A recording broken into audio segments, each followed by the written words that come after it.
the sun-centered model of the solar system. But I want you to think, when somebody first told people the Earth is spinning and flying through space, what would you say if they said, why don't we fly off? What's the answer? Gravity. Gravity. Now, the person says, gravity. Now, can you show me this gravity? Where is it? Oh, it's invisible. Operates at a distance. I see, and I'm supposed to believe this thing exists. The only reason you have her even telling me about it is you think the Earth is spinning, which it obviously is not. So why do you need this concept? How did we come to understand gravity? Well, it was a simple experiment that was done. Galileo said that objects of different sizes and weights would fall at the same rate of acceleration. We had assumed that objects fell based on their weight. Heavier would fall faster. We were assuming the force that acted here was weight. And Galileo said, no, the force is a uniform force, the Earth's gravity. And it will operate the same on any weighted object, whether it's heavy or light. And he repeatedly stood on the Leaning Tower of Pisa and dropped different sized cannonballs off the tower, and they landed at the same time. And people were stunned. They had seen things fall many times, all your life you'd see this, but they had always assumed that they fell at different speeds. And then when they were shown they didn't, it was an eye-opening experience. And that's, I think, how science works. The theory of evolution, how did we get to this?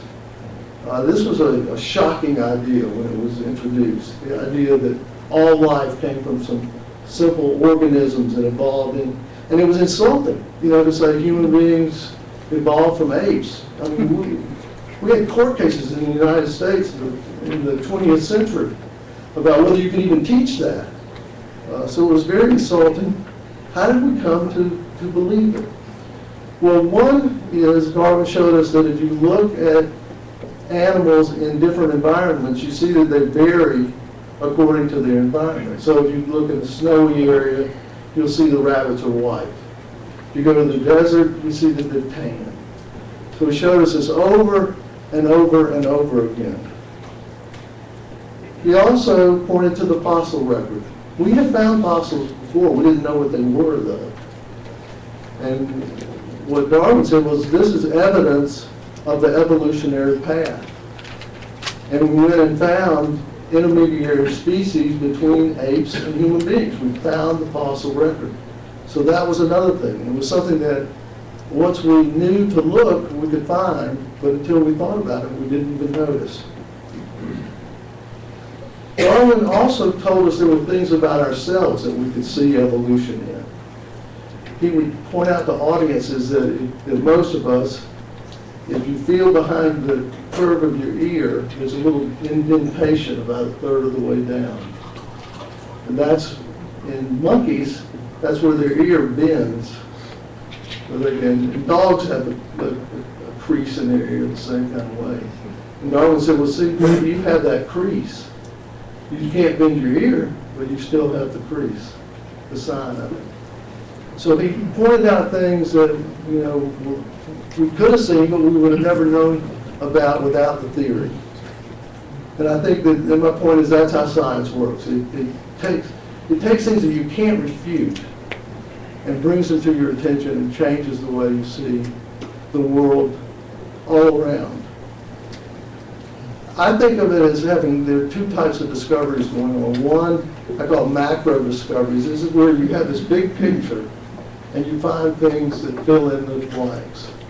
So you have this big picture that says humans evolved and everything evolved from different species, simpler species, and you go looking for intermediary species.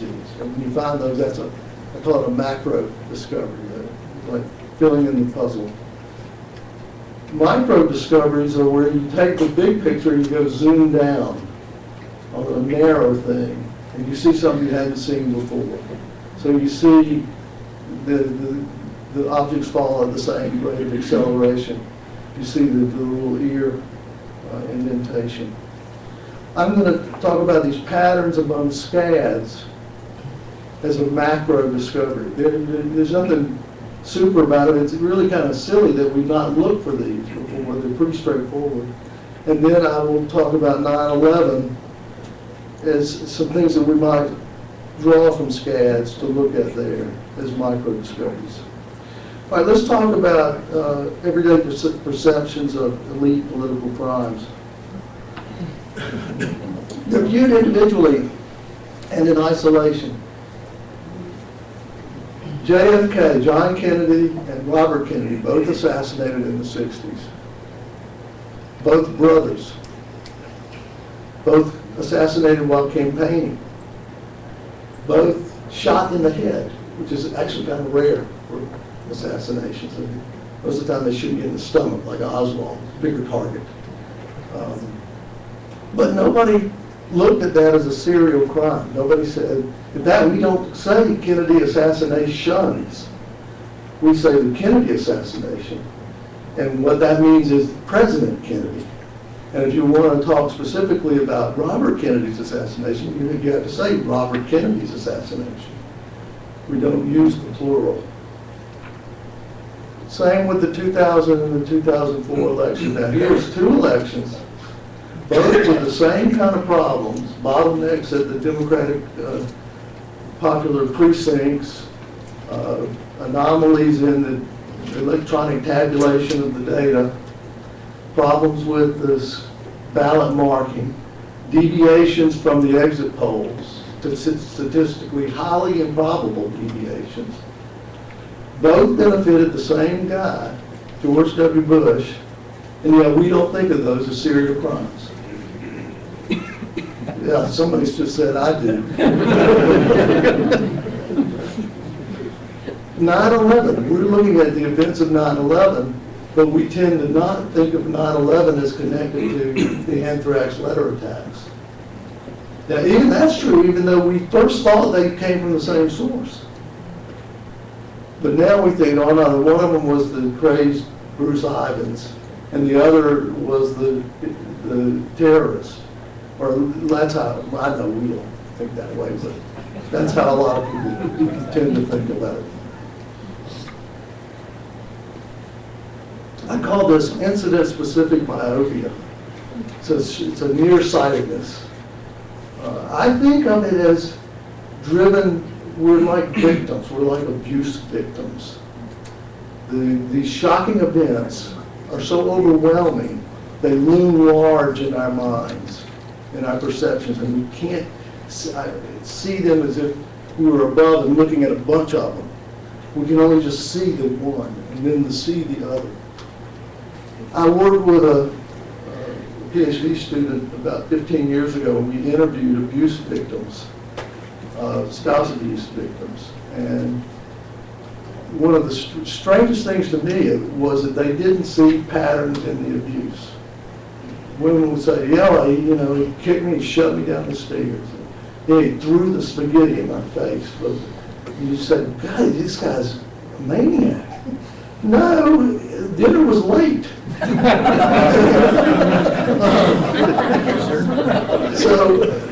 So I think to some extent this myopia is an abuse response. So I don't mean to accuse us of being stupid or foolish or something like that. I think that there are reasons for this. But it is the opposite of the way we think about most crimes. If there was a man who married a wealthy woman, and the woman died of a freak accident, and then he married another wealthy woman, and she died of a freak accident, we would say, this guy's killing his wives. We would certainly suspect that. We would interrogate him. We would want to know, where were you when she died from the freak accident? It would be our automatic response.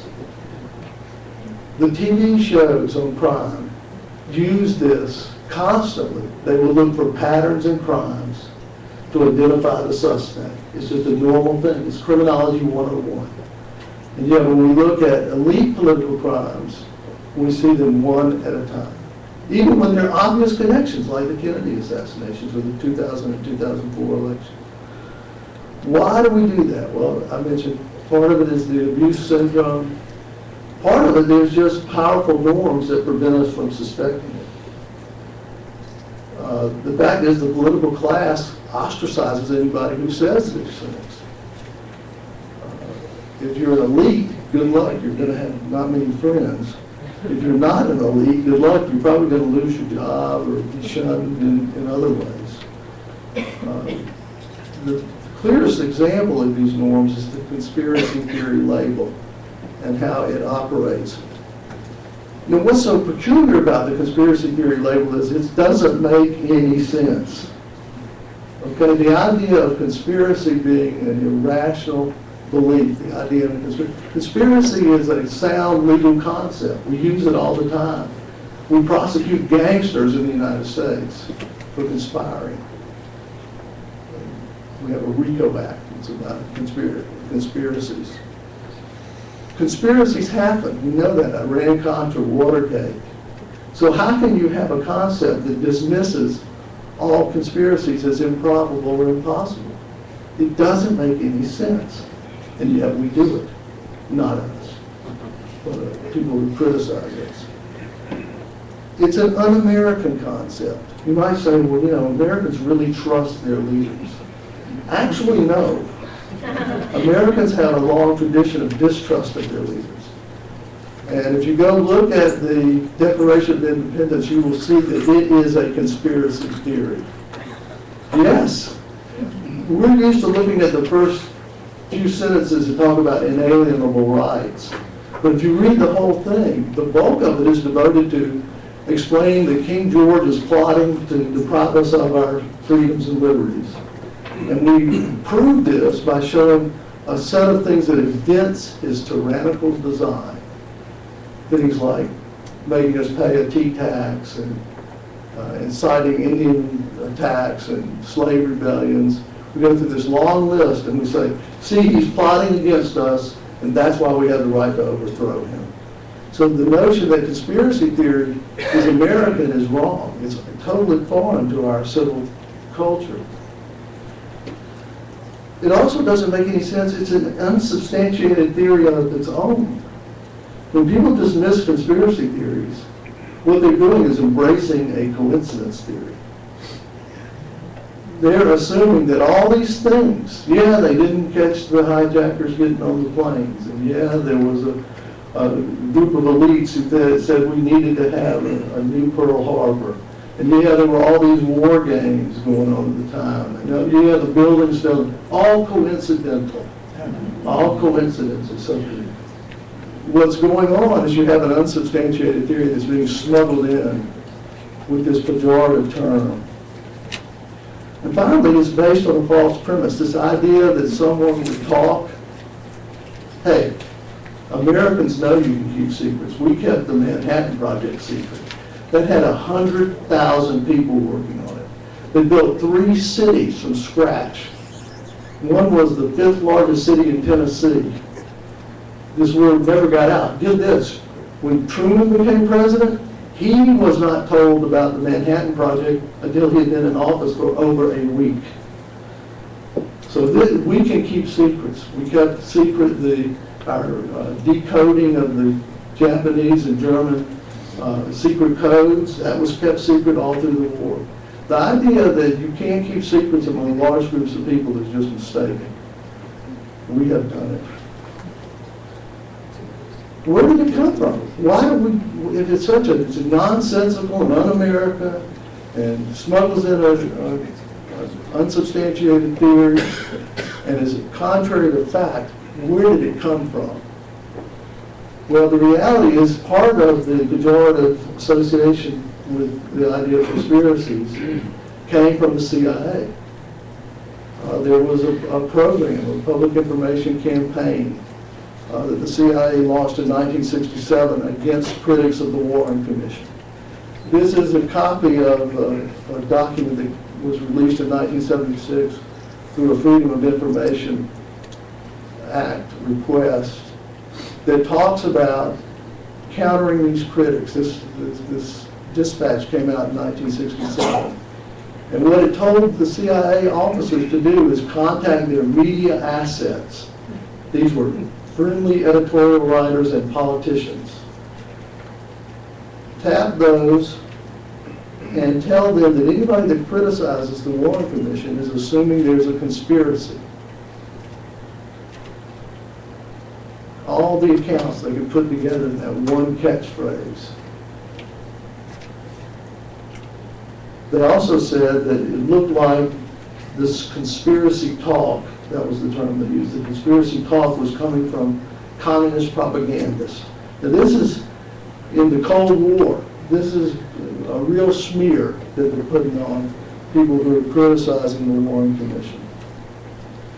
Recently, we have a proposal for cognitive infiltration. Dr. Griffin has written about this, and I recommend his work. One of the men who wrote the article, these are Harvard law professors, and Cass Sunstein is now in the Obama administration. And they call for infiltration of conspiracy theory networks and groups to disrupt their dialogue.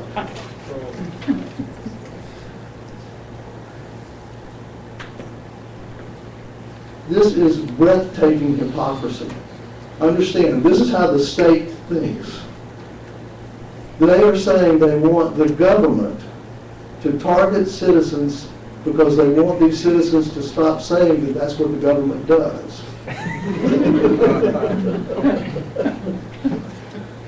So it's really Orwellian.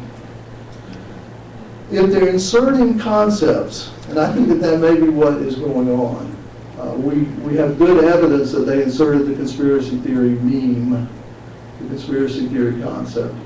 If they're doing that, I think we should be wary of their term, cognitive infiltration. That sounds a little innocent, you know. I'm just kind of looking into what you're thinking.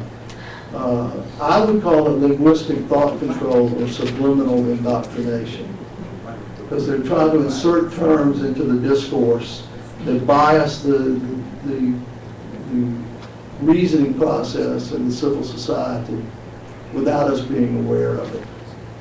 They do it all the time when we're aware of it. They're like the war on terror. Somebody coined that term. And, so, you know, extraordinary rendition, harsh interrogation. They coin these terms all the time, but normally we're aware of it.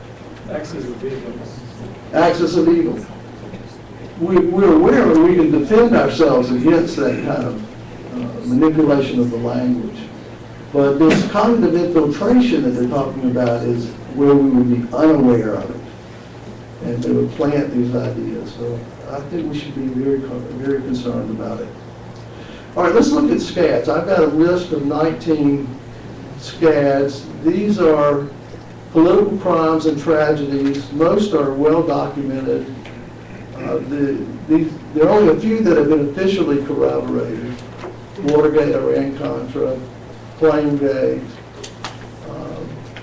It turns out that the only time the government investigates itself, my research suggests, is when you have Congress in control by one party and the executive by another. So we get Watergate, you had a Democratic Congress and a Republican president. You get Iran-Contra, you had a Democratic Congress and a Republican president.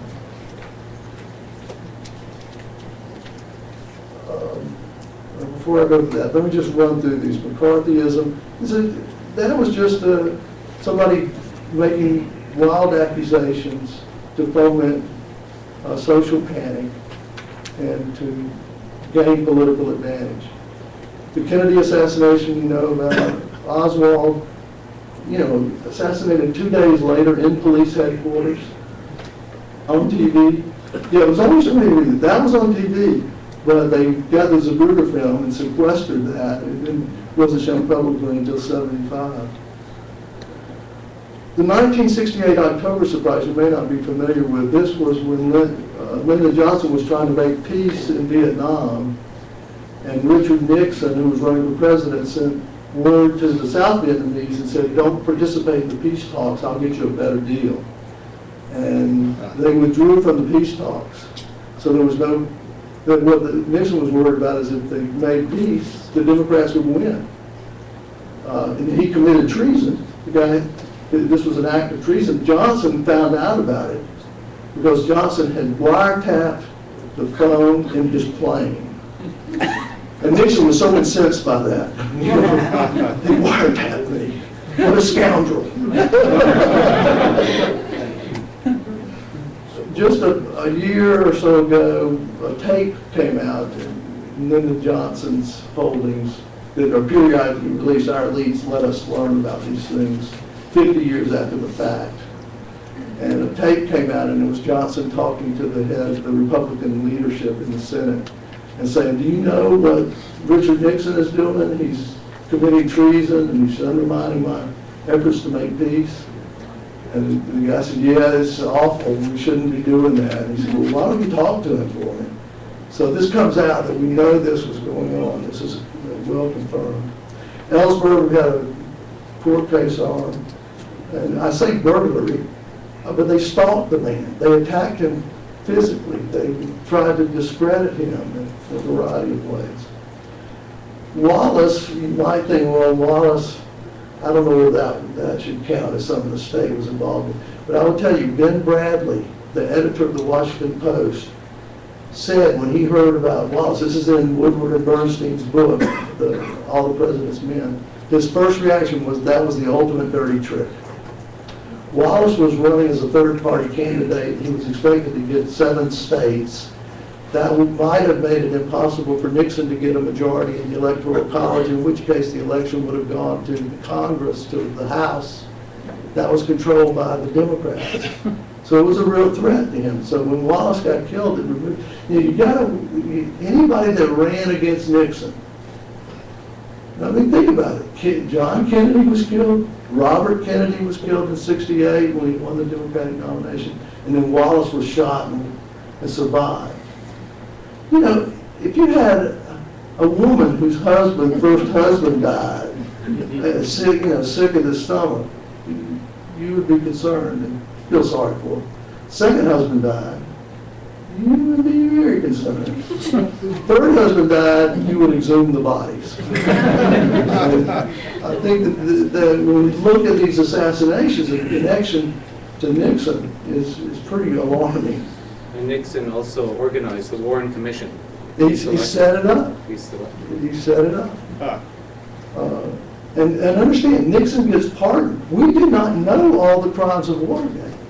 Nixon was pardoned for any crimes he might have committed. What the logical thing would have been to do is investigate, prosecute, convict, and then pardon if you can't stomach a leader going to jail. But no, we pardoned him in advance. Who pardoned him? The guy who became president when he stepped down. I mean, go figure. The Reagan assassination is something of a stretch, but there are connections between Hinckley and the Bush family. The 1980 October surprise was the effort to keep the hostages from being released before the 1980 election. And Congress investigated that and decided that some of the principals had alibis. These alibis later came into question, but it was after the Congress had investigated it. And when they looked at Iran-Contra, they specifically prohibited going back and looking at the 1980 October surprise. You could only look at the new stuff.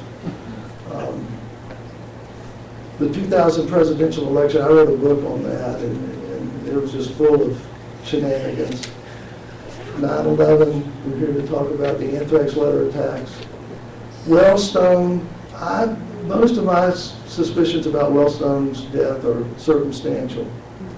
But it was a troubling plane crash, and the circumstances and the timing were suspicious.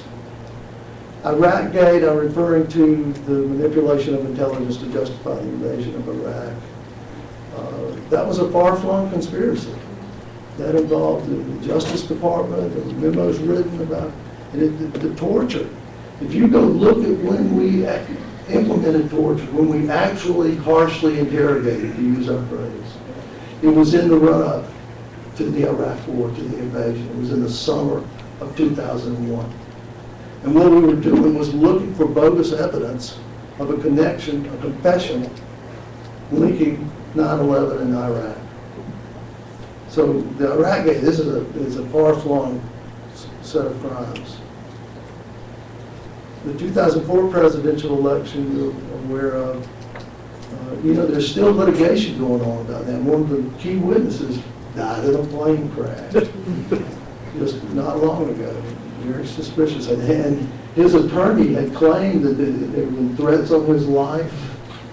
Very suspicious. The last one I have is the bogus terror alerts of 2004. We know about these because Tom Ridge fessed up. The word had leaked out in 2005. But basically what was going on is when the president's approval rating was going down, they would announce a terror attack, a threat, and his approval would go back up. And they did this repeatedly in the run-up to the election. So I had this list of 19. One thing I would point out is how many elections were tainted. Often not by just one of these scads, but by two and sometimes three. 64, 68, 72, 80, 2000, 2004. In 64, you had John Kennedy assassinated with Oswald, but then you also had the Gulf of Tonkin resolution. This is one thing that goes on with these scads. They're done in a political climate. And with the Gulf of Tonkin, this was a provocation and an attack that probably did not occur. Congress was told North Vietnam had attacked our ships. There was no doubt about it. We were in international waters minding our own business. So this was just complete lying to Congress about the nature of this thing. This was in 1964, in October, in the run-up to the 1964 election, and Goldwater was criticizing Johnson for being soft on the war. And so you suddenly get this congressional resolution authorizing the Vietnam War right before the 64 election.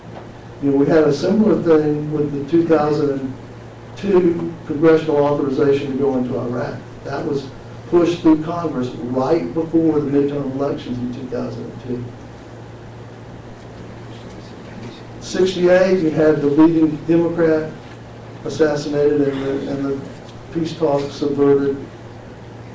In 68, 72, you have Ellsberg's stalking, Wallace shot, and Watergate. Watergate, it's called a burglary. Do you know why it's called a burglary? 3 days after the Watergate people were arrested, Ron Ziegler, the press secretary for Nixon, came out and said, well, this was a third-rate burglary attempt. But it was a wiretapping. They were going back in. They had already wiretapped the offices of the Democratic National Party, and one of the wiretaps had quit working, so they were going back in to fix it when they got caught. So they called it a burglary. Well, it was a lot more than that, and there were a whole lot of these dirty tricks. What Nixon was doing was making sure whoever he was running against would be the weakest candidate. So McGovern gets the nomination. He picks as his vice president Eagleton, who's had electroshock therapy. So God did in his whole campaign. 1980, 2000, 2004, you're familiar with. So this is just on the face of it, I think one thing Americans don't do is just look at all the suspicious events that we have. Just lay them on the table and look at them all at once, as opposed to one by one. That's half of the presidential elections. Now, I broke it down. This is a bar chart showing how I've rated these in terms of the degree of state involvement, the confirmation, my confidence in that.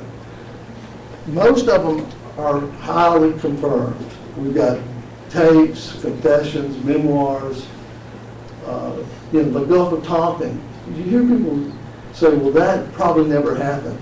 Well, if you look at the documentary, Fog of War, there's an interview with Robert McNamara, and he said, yeah, it never happened. What he doesn't say is he went to Congress and said it happened. But most of these are well confirmed. Some are mainly circumstantial, and I include 9/11 here. We don't have a confession yet. We don't have although the evidence of controlled demolition is pretty close to a smoking gun, but I'm counting that as not as strongly confirmed as some of these other things, where we had actual confessions and in some cases prosecutions. And then there's some that are speculation almost, that is mainly circumstantial, but the circumstances are enough that if it was an ordinary crime, you'd be exhuming the bodies or something. So most are well confirmed. They're hard to confirm. The perpetrators are experts. They know what to hide. If you look at Hunt, McCoy, and Liddy, who were the Watergate burglars, these former FBI and CIA agents, attorneys, you sign a secrecy oath.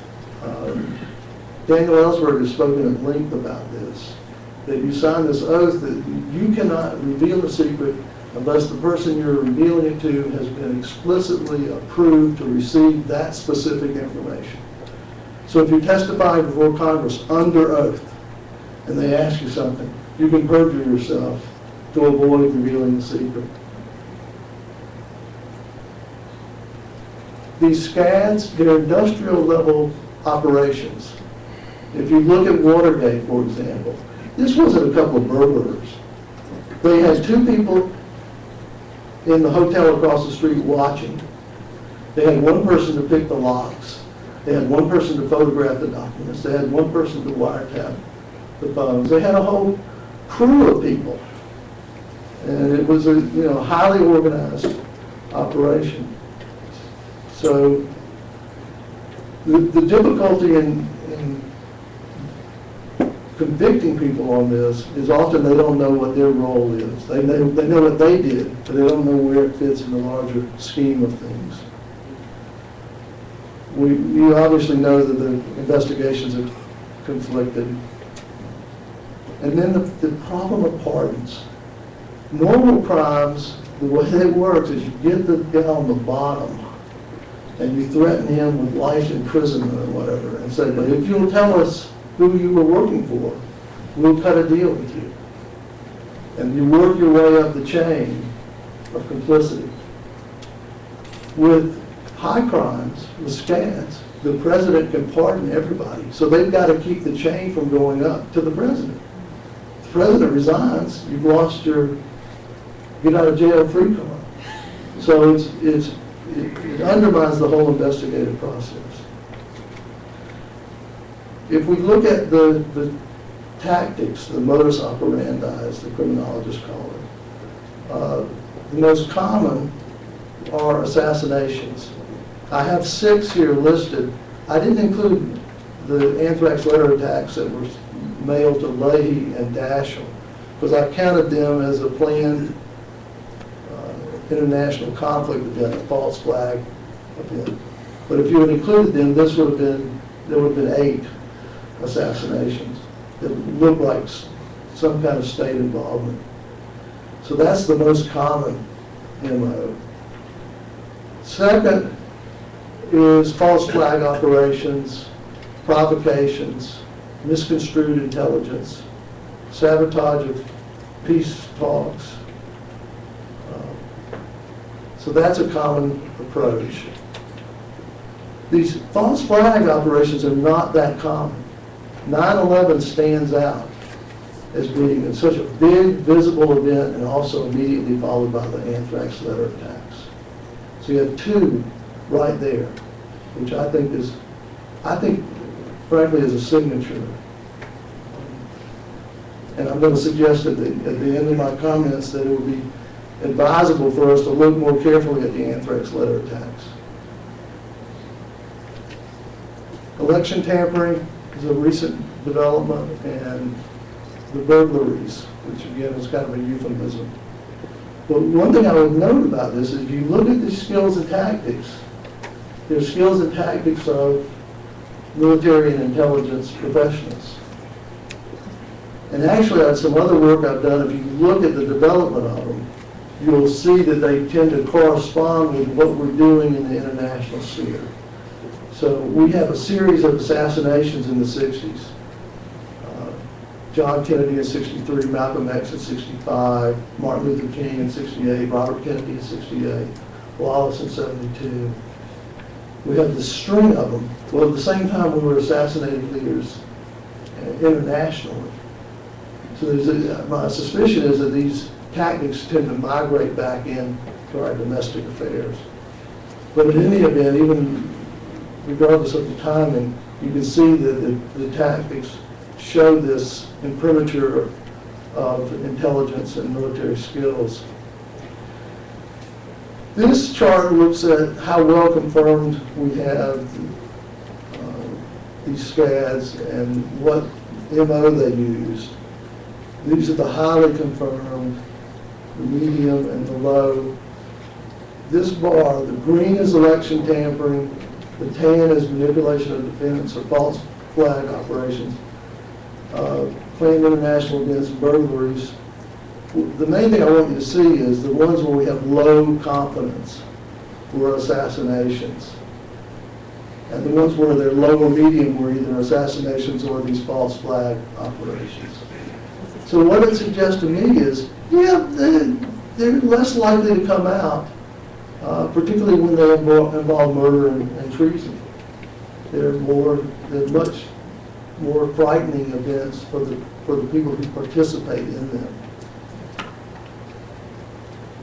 And I'm almost done with the patterns. If you look at the motives in terms of what these SCADs do, who benefits, what are the consequences, most of them, almost 2/3, affect war. They make war more likely to start or to continue or to escalate.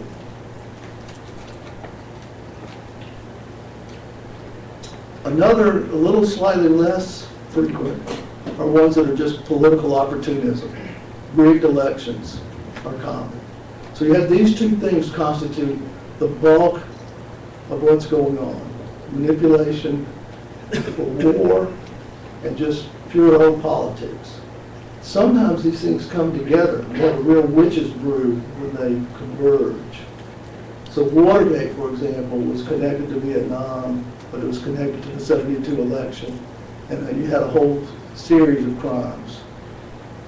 Oswald was just to conceal a crime.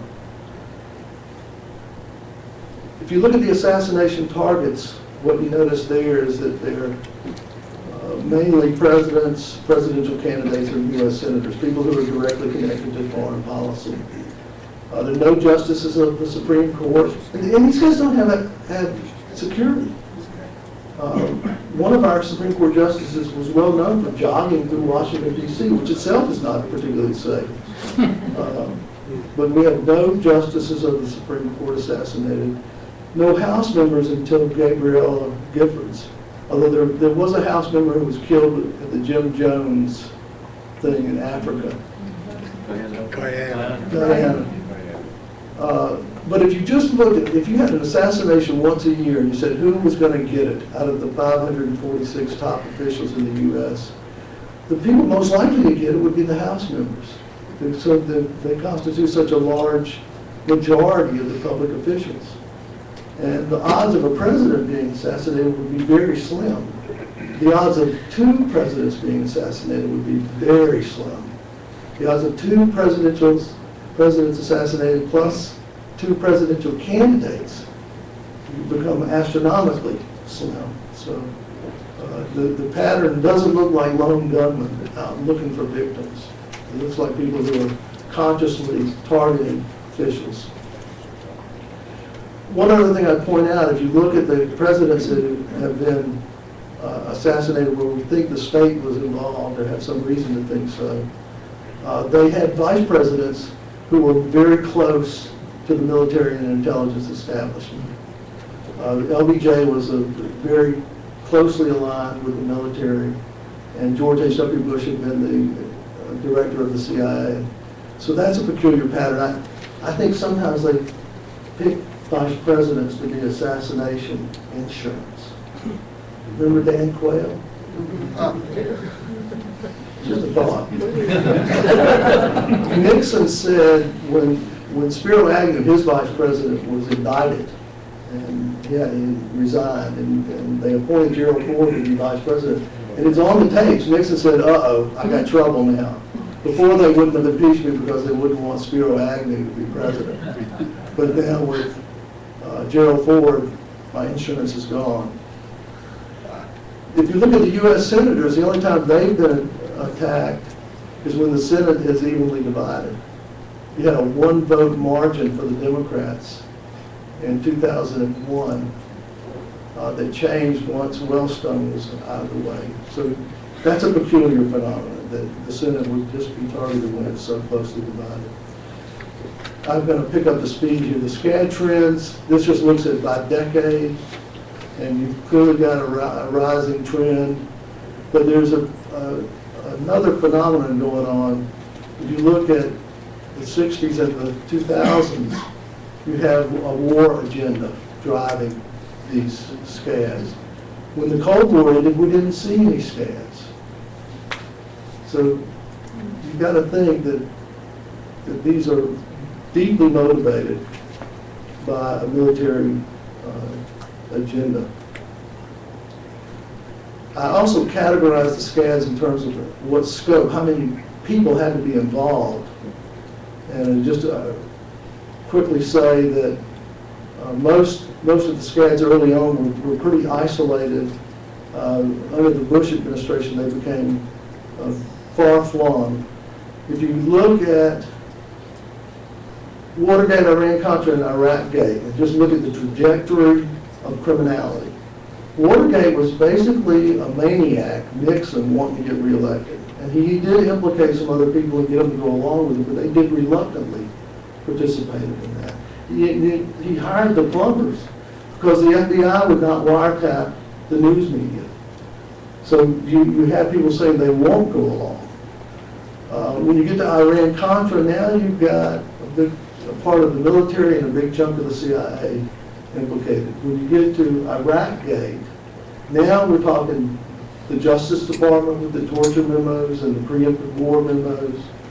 You talk a big chunk of the military with its preemptive war and the CIA force. So it's becoming much more pervasive. I think it's a frightening trend. Last thing I want to mention, some things about 9/11. It fits the SCAD pattern. I'm just listing some SCAD characteristics. Intersection of presidential politics and foreign policy. Obviously, the 2000 election had undercut the legitimacy of the Bush presidency, and that was turned around after 9/11. It furthered the war on terror. It involved military and intelligence skills with aviation and demolition. The crime scenes were investigated superficially.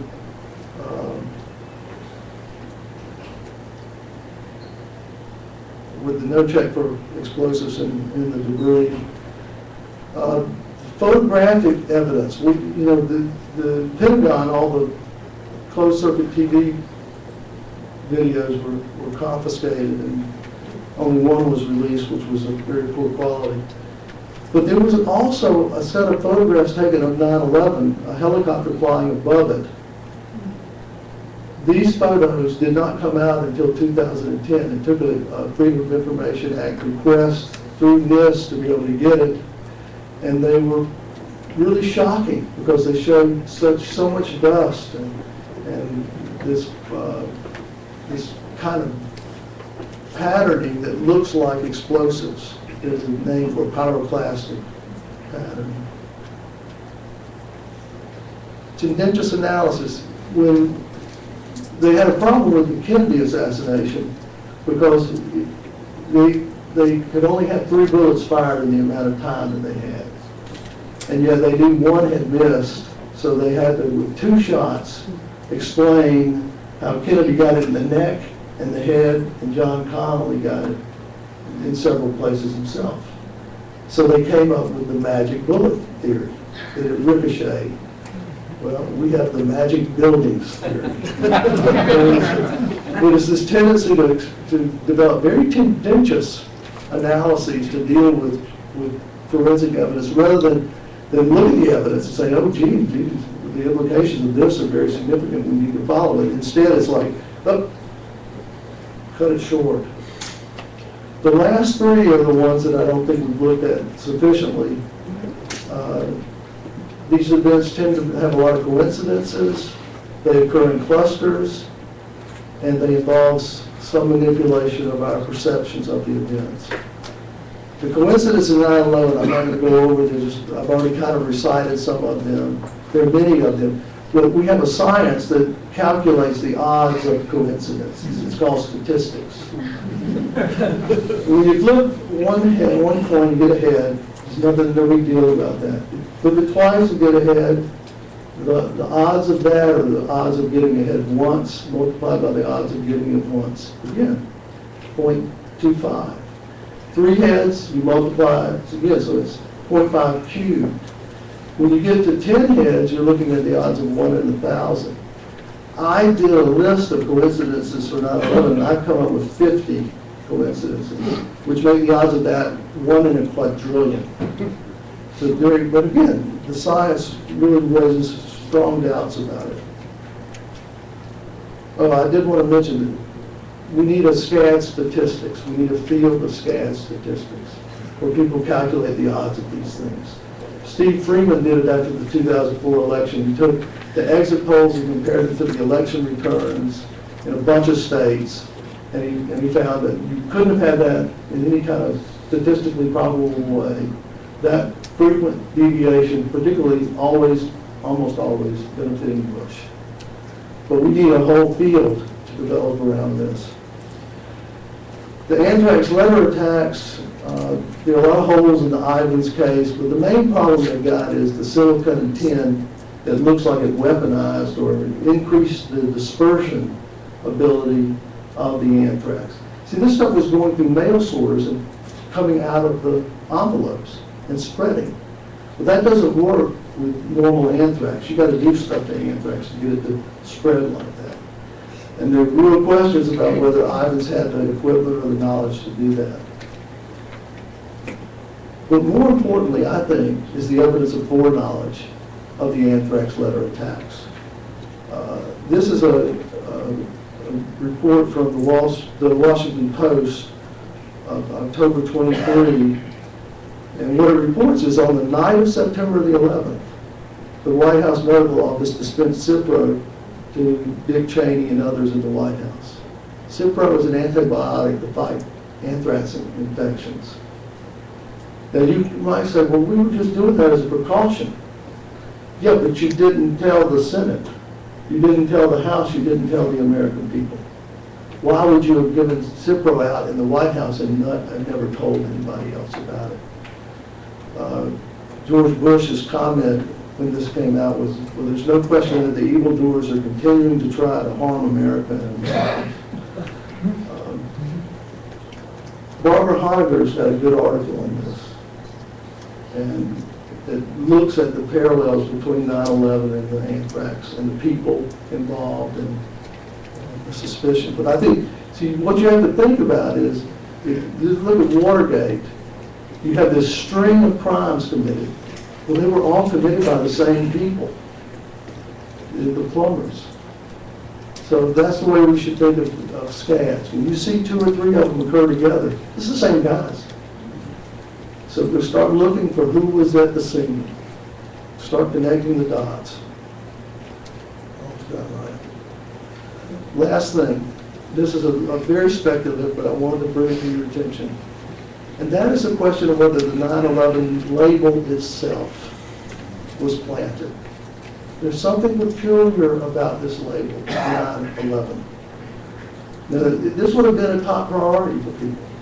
If somebody inside the government arranged this, they would want it to be framed in a certain way and would have been thinking about this. So I don't think this is out of the range of possibility. If it's a planted meme, it may have the characteristics of the conspiracy theory meme, which was empty, it's vague, but it's emotionally charged. It's conveyance of emotion. And it's foreign to the culture. If we look at 9/11, it's emotionally charged. It's connected to the emergency phone number 911. And that itself is very suspicious. Do you know what George Bush, after he testified to the 9/11 Commission, he came out into the Rose Garden and spoke to the press, and he called it the 911 Commission. And I think that's the connection, that if this was designed, was intended to do it, that it may have been time to be on that date to have that connection. 9/11 deviates from our naming conventions. We don't name holidays and events, frightening events, by the date. The only date I can think of that we have in America for a special date is July the 4th. But even that is Independence Day. Normally, we would name where the event happened, so Pearl Harbor, 3 Mile Island, or how it was done. So the anthrax letter attacks, for example. If we use that way of naming, we would call 9/11 the hijacked airplane attacks. The problem with using 9/11 is it elevates the historical significance of the event. As Matt said early on, Michael, that there's before 9/11 and there's after. And it immediately conveys this way of thinking. And I'm not sure, I mean, I'm trying to figure out why America overreacted so amazingly to these attacks. Even if you accept the official account, it's like, are you really going to start a new Cold War? Because that's what it feels like over this. If you say 9/11 changed everything, that makes some sense. But if you said the skyscraper collapse of September 1 changed everything, I'm not so sure. The hijacked airplanes changed everything? No, not really. But the 9/11 meme, I think, well, it could be planted. That's my suggestion to you. I did track down the first instance where I could find where it was used. It was used in a headline in a story the next day, September 12th. And it draws attention to the connection between 9/11, the date, and the emergency phone line. And it says it was an aptly dated wake-up call. It's just odd that this came out so fast and had all these connections, and even the way, see, a lot of people were doing 9-11, or 9-11-01, or 9-11-2001. And so then here, the very next day, 9/11, drawing attention to the emergency phone number. These are the kind of sciences I think we should try to expand. I've given you examples of them. I hope that you'll join with me in doing these, and I appreciate everybody letting me use all their material for my theorizing. Thank you.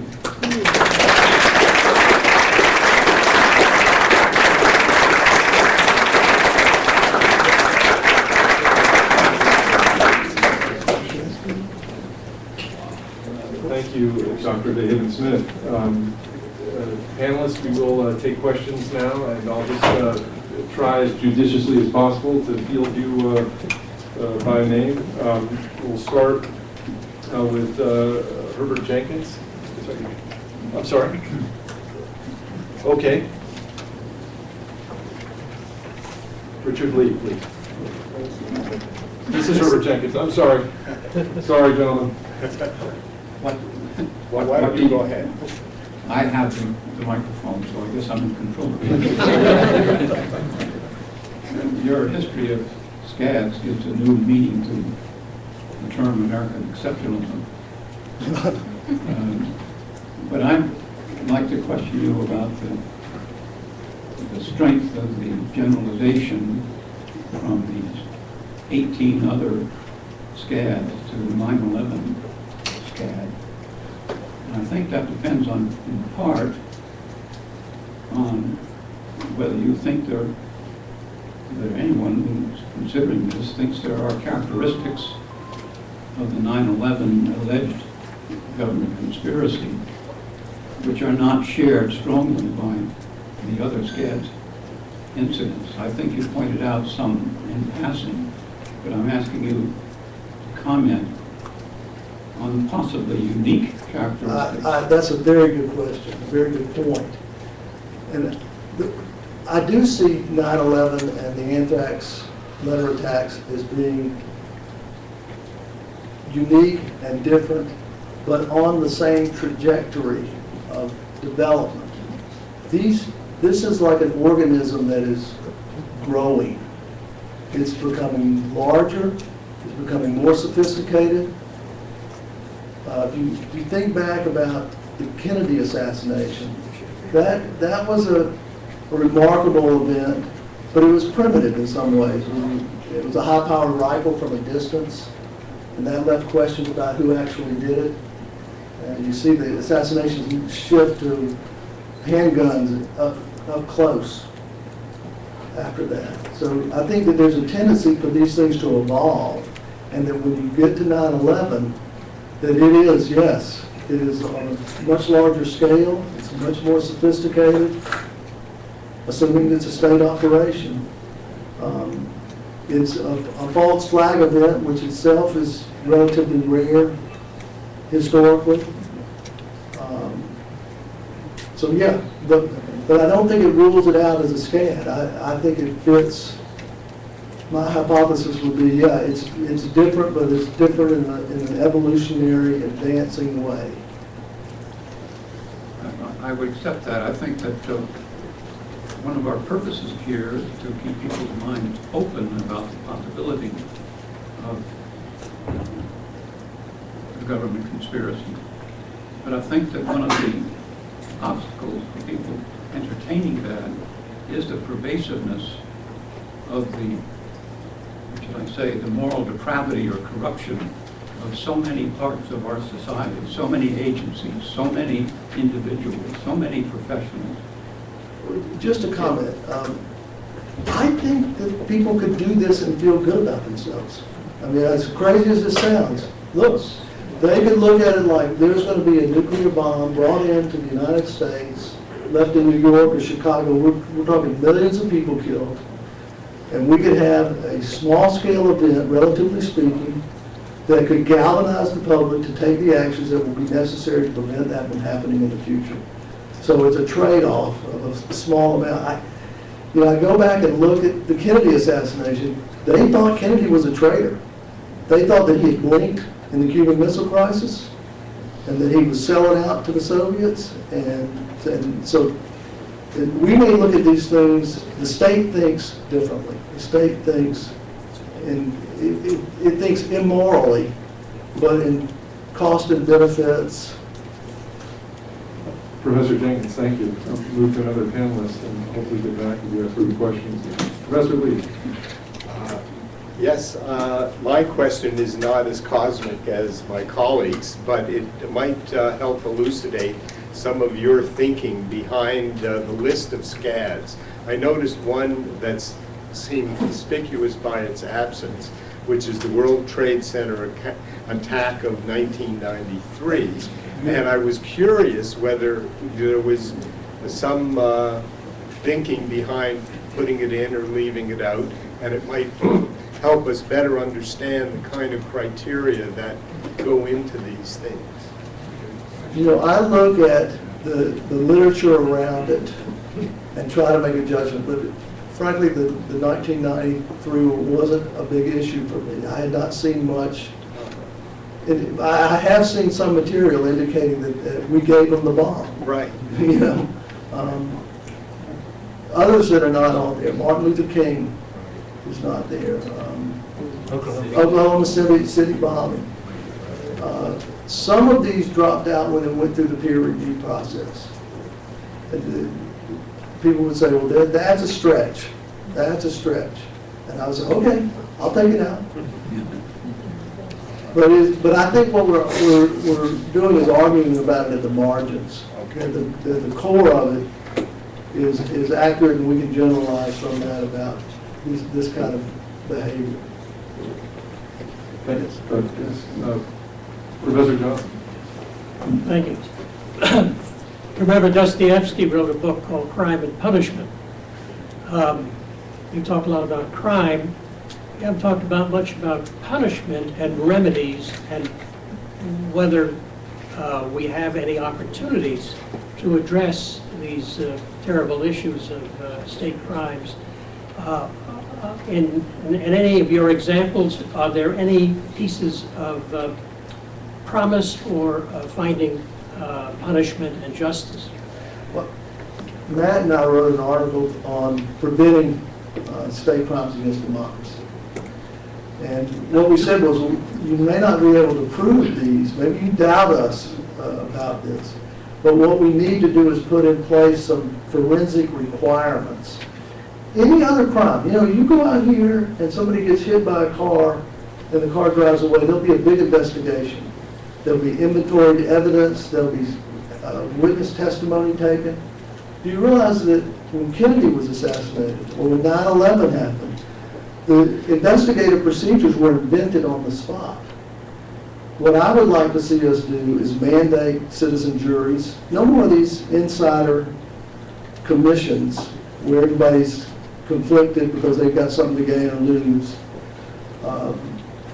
I want to require independent professional investigation of the evidence itself. So NIST is a government agency. Somehow you have to figure out a way to create independence. The closest thing we've come to it is juries.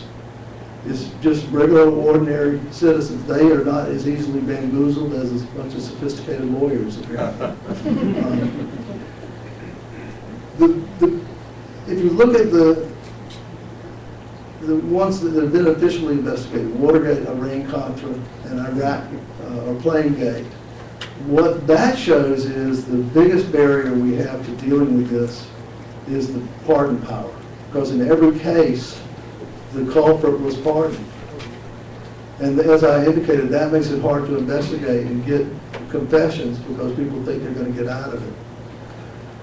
Another thing I would point our attention to is the Nuremberg war crimes trials as an example.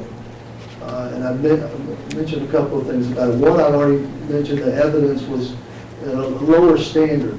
We took circumstantial evidence seriously because we assumed that these people had control of the administrative and investigative machinery.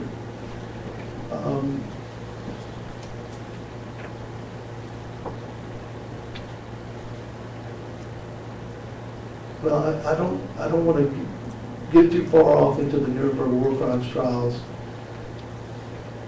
but I would point out that we did not simply try the politicians. We also tried journalists. Julius Streicher was convicted and executed for participation in a plan to commit a war of aggression, for fomenting anti-Semitism and stirring up a war fever. And I think that's something that we have to think about. We, in the United States, the only profession that's constitutionally protected is the press.